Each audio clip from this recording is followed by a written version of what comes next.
Hello, everybody. Welcome to GM Joel's Chess Week Recap on ICC. I'm Grandmaster Joel Benjamin. This week, I have analysis of an interesting match between Vasily Ivanchuk and Wei Yi, followed by an intro to the European Team Championship. The organizers of the Hugeveen Chess Festival chose wisely with the elite grandmasters in this match. The veteran Ivanchuk is one of the most uncompromising players on the circuit. His level can be very variable, but he can always be counted on for fighting chess. The teenager Wei Yi has already become a favorite on my show, as he frequently produces devastating high-quality attacks, particularly against the Sicilian. The players tied 3-3 in 6 conventional games, with Ivanchuk taking the blitz playoff 2-0. All right, let's see how it all went down. Ivanchuk drew first blood, but you could argue that Wei Yi fell on his sword. He found a brilliant idea, but it just didn't work, at least not in the manner that Wei Yi played it. All right, let's take a look. This was game 3. The first 2 games were drawn.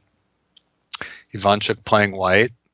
And I'm not going to go into too much detail about the opening. I will say this, that Ivanchuk tends to be very creative in his opening choices. He doesn't like to do everything, do things that everybody is doing, which does kind of make him a little bit more of an interesting player in these days.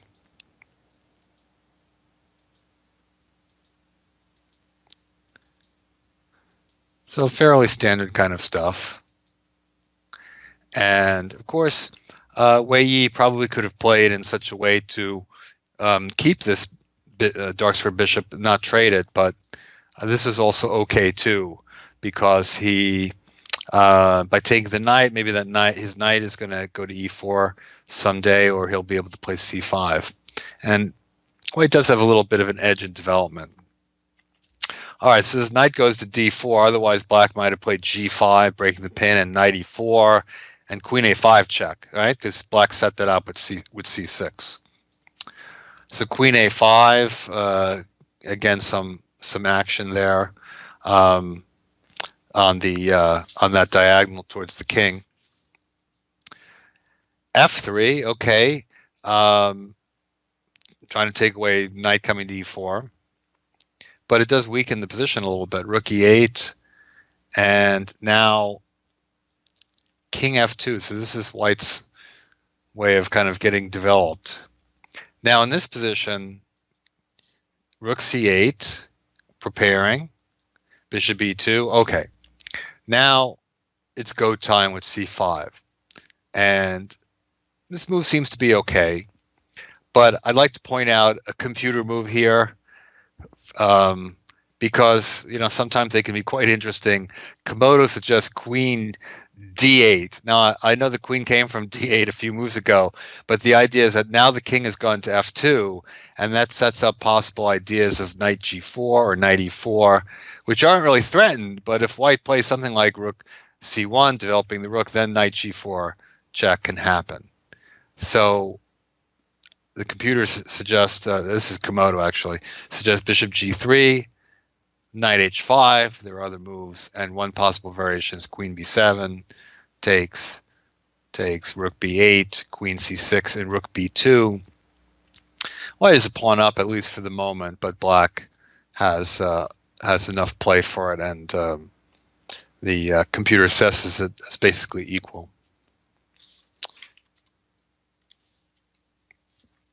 It's a curious possibility, but it's certainly much more human to c5. I don't know, like how many people with a queen developed to a5 would play back to queen d8, unless they want to, be able to write about it and give themselves lots of exclams. It's unnatural. But c5. The only problem with c5 in this position is that if Black wants knight takes c5, right, then it's not so effective here because the queen a3.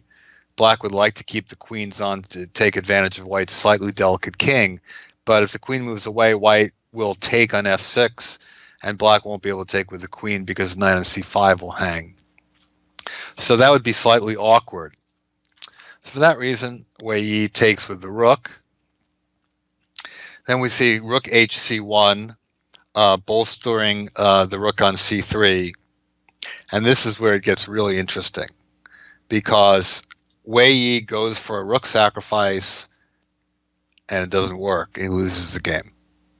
But it kind of starts here with g5. He wanted to take away the possibility of white taking the knight in f6, but in doing so, the bishop on g3 covers the e5 square, which turned out to be critical. And maybe forgot about that. You know, he was perhaps had the move rook takes e3 in mind, and then he thought, well,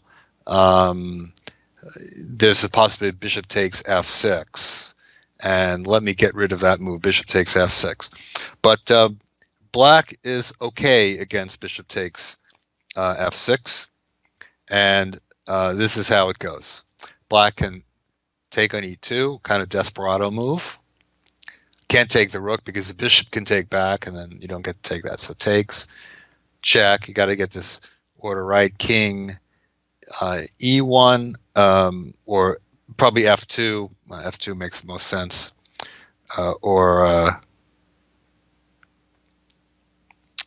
Yeah, king f2, and now nice little Zwischenzug for black, rook b5.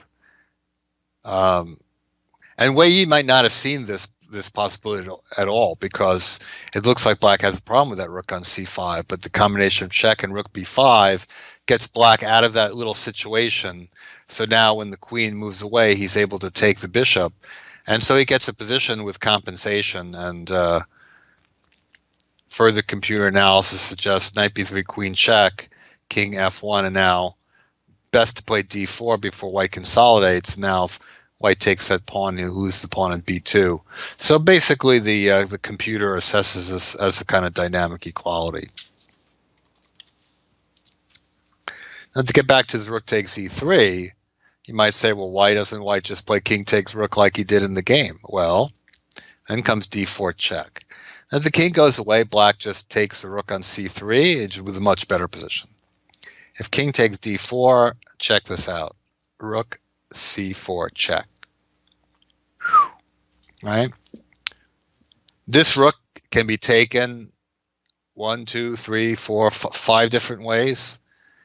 It's all mate. It's all a variation of mates on c5 or e5. So if the queen, the rook, or the bishop take on e5, well, actually the bishop allows two mates. Let's say rook takes on e5, c4, queen e5 is mate. And if white tries to stop the mate on e5, then there's a mate on c5. And finally, if white runs away, that doesn't help because the queen is c5. That's also mate. Rook c4. I mean, this is a super aesthetic move, you know, giving the rook away. I mean, if this could have actually happened, I mean, this is major gold coins territory, right? I mean, and Wei Yi has produced some really fabulous games, but this would be quite remarkable. The problem is, you know, the way that he went, the game just ended with a thud. He played g5, and this is just not a good move. After bishop g3, now white has the advantage. Wei Yi plowed ahead with rook takes e3. Well, here's the problem. He takes the rook, d4 check, and he just takes it. Look at that. He just runs his king out into the middle. King running around the middle of the street. But the key now is this e5 square is covered. So if rook c4 check, then he just takes with one of the pieces that did not allow checkmate on e5 or c5 rather. Queen takes is probably not most accurate because of queen b6. So rook takes is probably the best. Rook takes is the best, and black can take on d2, bishop d3. Everything's covered. White wins. Just too much material. So after king takes d4, Wei Yi realized, I got nothing.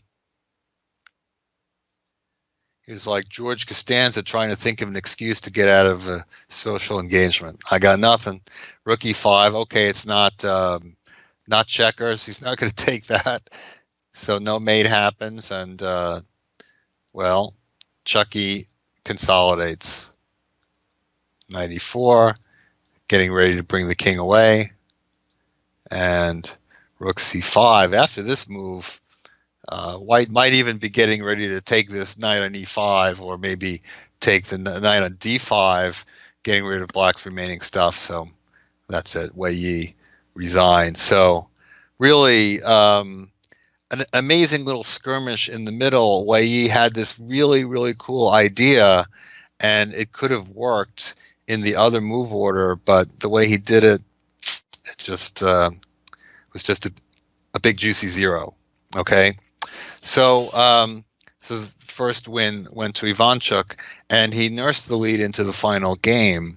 Now, in his shoes, many players would play that last, play it safe in the last game to ensure a match victory. You know, maybe a little Berlin defense, but you know, Chucky doesn't have a taste for it.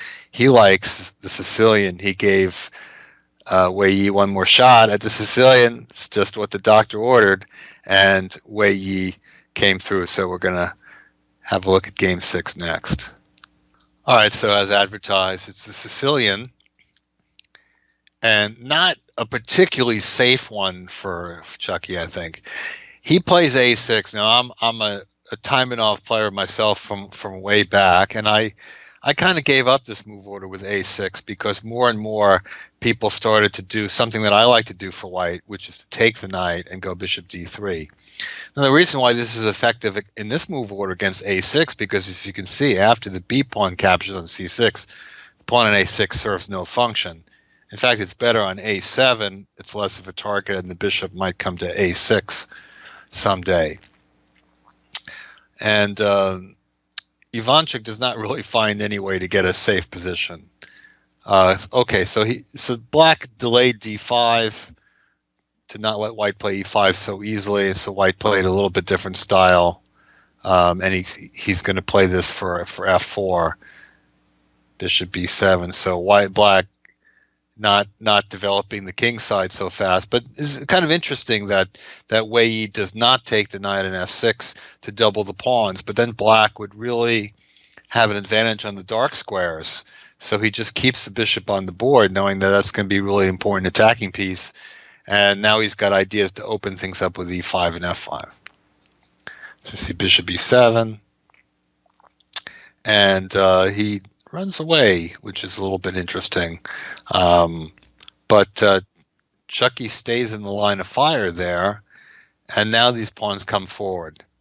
e5, knight e8. Knight doesn't look very good on e8, right? Where to go? c7, but the queen is there right now. The problem is of knight d7, I'm sure he didn't like f5. He felt that this would have to be taken when it got done. Then this e6, hitting the queen, hitting the knight on d7, queen b6 check. He can play queen b6 check, bishop f2, knight c5. But no, it's a very nice position for White. So knight goes to e6, e8. It's awkward back there, and f5 powers ahead anyway. e6 is coming.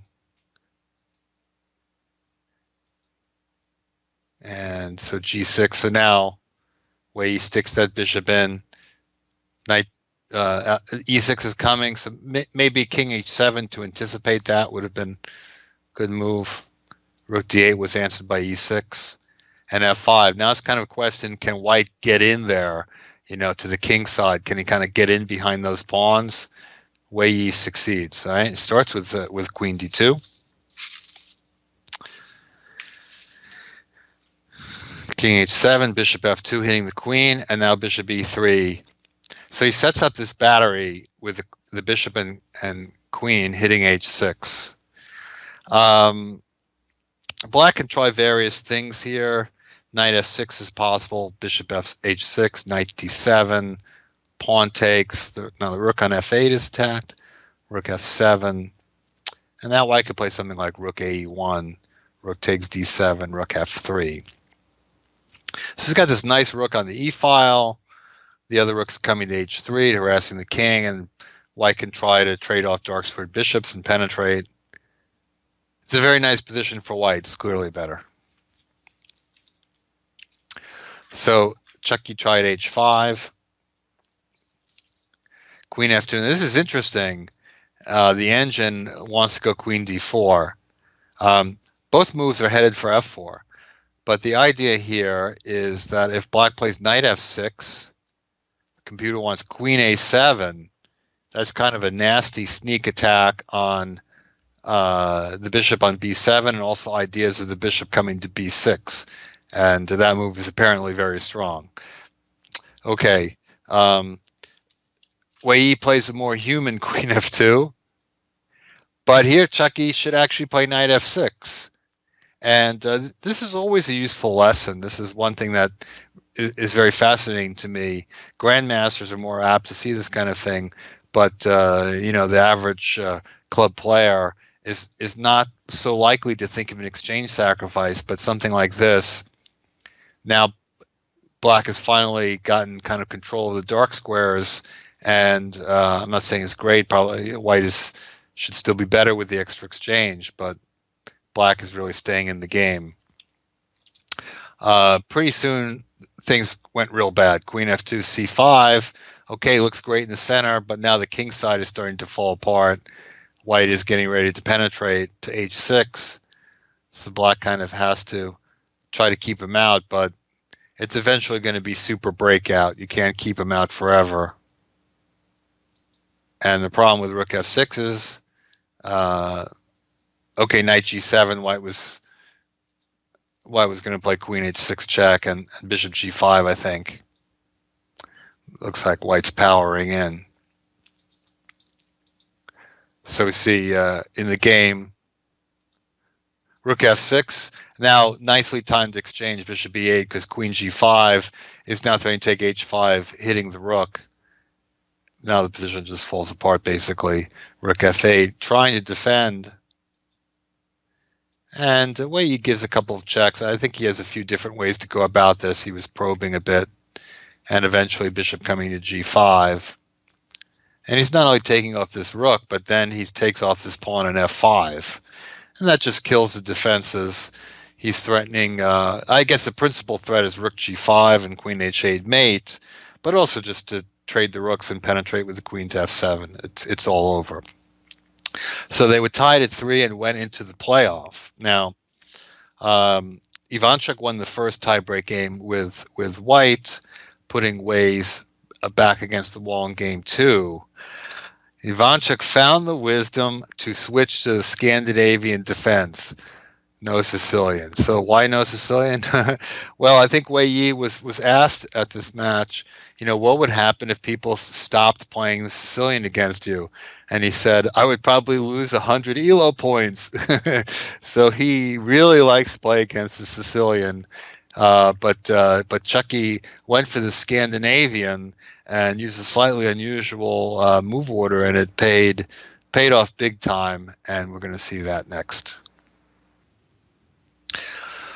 Okay, so Wei Yi playing white. This he's got to win this game.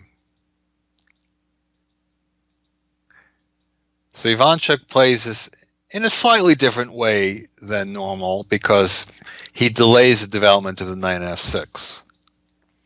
This is quite interesting because one thing it does is it takes away an option that white often likes to play with the knight on f6, and that's to jump this knight into d5 or e4 and take on f6 and misplacing the queen or maybe doubling the pawns. So white doesn't have that here. And he plays queen f3. That's a bit of an unusual move.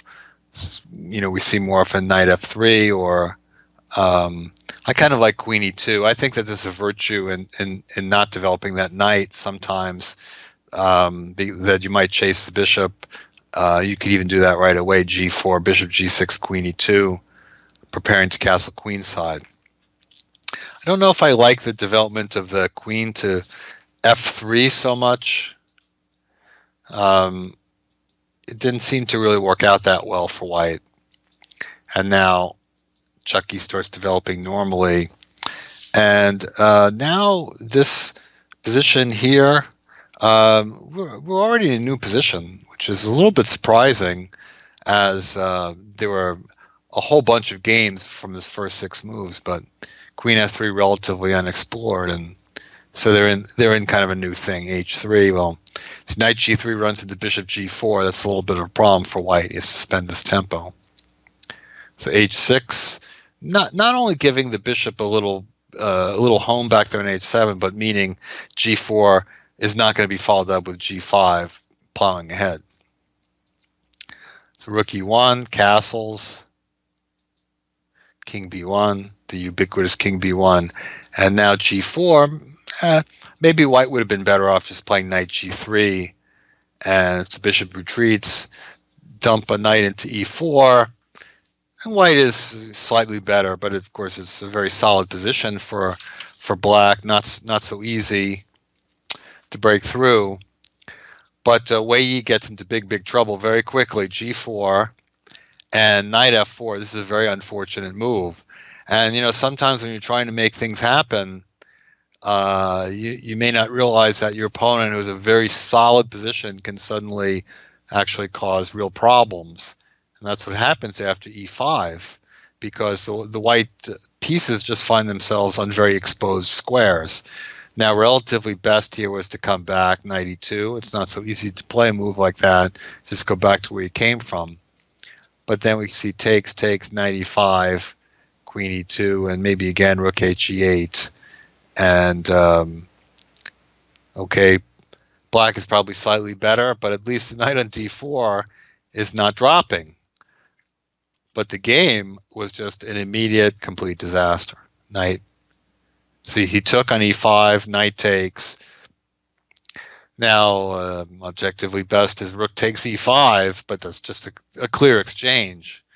That's because Queen E2 is met by Rook E8, and now things are falling apart. Bishop E3 takes, Queen takes, and White would have a playable position. Maybe Black would be slightly better with Knight E4, but he'd have a playable position if there was no shot in this position. But B5, okay, it's a weakening move, but unfortunately it just wins a piece. This Queen can't go anywhere without dropping the knight in F4. And knight takes B5 just leads to nothing after Black takes the knight. Well, then there's really no follow-up, because you can't really take the pawn in B5. You've got C2 hanging. Don't forget this bishop on H7. You've got F4 hanging. So after B5, it's already hopeless after 18 moves, and Wei Yi resigned, and Ivanchuk won the match. So some very interesting moments. That that game with the Rook takes E3. It's and you search the games in chess community to find something a little bit special or spectacular. That was really one of them. But of course those things are more fun when they work. So shame for Wei Yi there. All right, let's visit a little bit with the European Team Championship. It's underway in Chersonissos, Greece. I've been to Greece a few times. It's usually a very nice place to play, so I think those guys are having a good time. Now, Magnus Carlsen is not participating, but most of the usual suspects are there, the usual strong teams, and it should be an exciting event. In the early going, it's always interesting to see what second-tier team might pull off an upset against a top powerhouse. This time we saw the mighty squad from Azerbaijan humbled by Italy, who is proving there is life after Fabiano. Caruana's presence in the years that he was there inspired a number of young players to develop into grandmasters, and it's paying off. So in round one, Italy rode victories by Luco Moroni over Gadir Gusenov on fourth board, and Sabino Brunello over Arkady Naidic on board 2. And we will have a look at the latter of those two games. Okay, so Naidic playing white, Brunello playing black. Of course, Naidic used to play for Germany, And a few years ago, he switched over to Azerbaijan. So going from a strong team to an even stronger one. So this is a Roy Lopez. And D3, okay, White often plays D3 sooner or later to avoid the martial attack, which nobody really wants to deal with anymore. So it's kind of a maneuvering game for a while. And it eventually gets to something that looks a lot like, more of a standard closed Roy Lopez. I'm not sure how the tempi work out. White did take a move with D3, so maybe Black has an extra move, but it's more or less the same thing. This is a relatively recent way of playing things, B3 and Bishop B2. In my day, we would often play B4 and try to expand, but now I guess they decide to try to cover some more squares. G6, A4, probing, C6. That's another thing that's kind of recent, is just holding the line with C6 and Queen C7, and instead of pushing forward with C5, which often encourages White to block the center with D5. So everybody develops.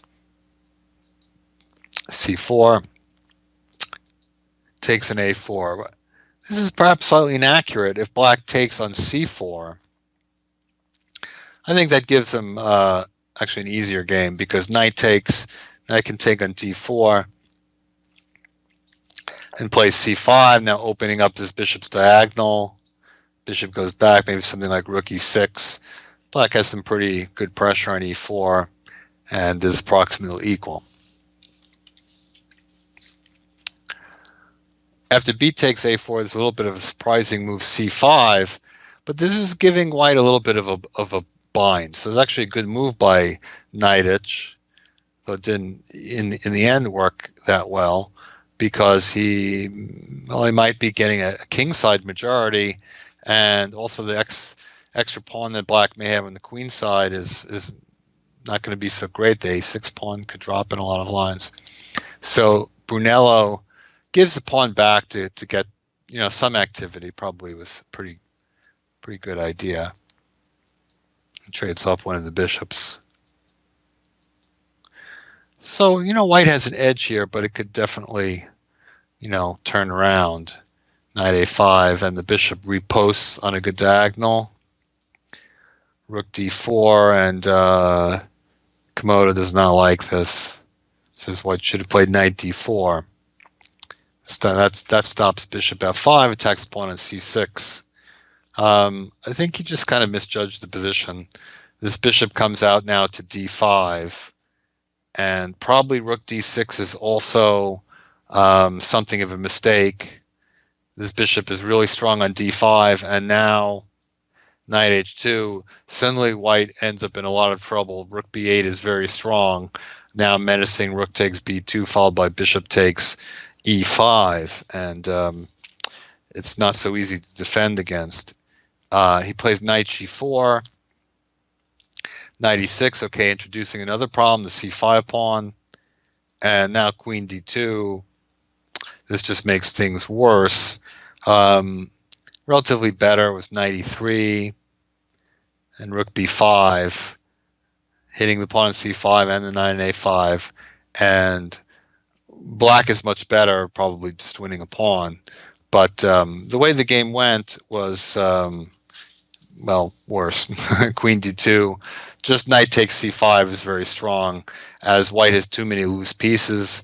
Not only he has to keep the bishop and knight protected, but there's all kinds of various forks.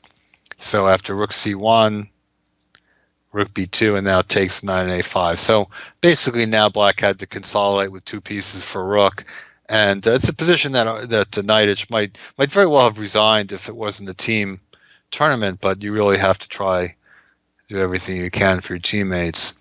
I think here a cool move for Black would have been Queen C3, putting the queen on breeze, but if you take the queen, Knight E2 check, gets it back. So, okay, he played Knight F5. Black's technique was certainly sufficient here. The key is really not to mess things up and to make sure you don't get too low on time. He came around with the queen. And white managed to hold on to that c5 pawn for a long time. Maybe black could have done more there, but he gets the queen around and forces a rupture in the king side. Big problem. h4 is quite good here, but he went for knight d4 also fine. And they just simplified because he's got two pieces for rook, but also that passed c pawn. Maintained weakness on h3, and now the c pawn comes forward. White king stuck defending h3. Relatively easy for black. Pushes the pawn, and he'll be able to defend that with the bishop. Okay, rook h8, knight h7, unfortunately not mate. And so, well, white resigned because the pawn is queening. It's a nice solid game by Brunello, and with those two wins, they had Azerbaijan was able to win on board 3, but a match victory for Italy, who is among the early leaders. There are I don't know 4, 5, or 6 teams that have won their first 2 matches.